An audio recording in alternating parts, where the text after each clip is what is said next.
മലയാള സിനിമയിലെ അതുല്യ പ്രതിഭകളാണ് ഉർവശിയും ശോഭനയും. ഇരുവരും തങ്ങളുടെ അഭിനയമികവുകൊണ്ട് പ്രേക്ഷകരുടെ ഹൃദയത്തിൽ ഇടം നേടിയവരാണ്. എന്നാൽ പലപ്പോഴും സോഷ്യൽ മീഡിയയിൽ ഇവരെ താരതമ്യം ചെയ്തുകൊണ്ടുള്ള ചർച്ചകൾ സജീവമാകാറുണ്ട്.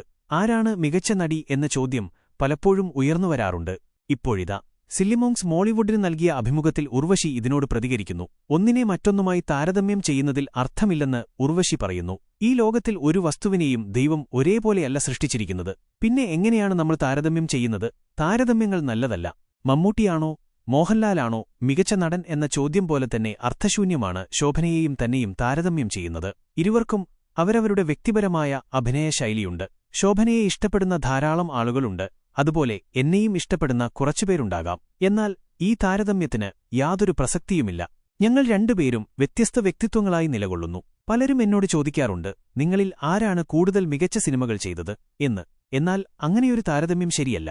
ഞാൻ മലയാള സിനിമയിലേക്ക് വരുമ്പോൾ ശോഭന ഇവിടെ തിരക്കുള്ളൊരു നടിയായിരുന്നു. അക്കാലത്ത് നദിയ മൊയ്തുവും സജീവമായിരുന്നു. അവരുടെ തരംഗമുണ്ടായിരുന്ന ഒരു സമയം.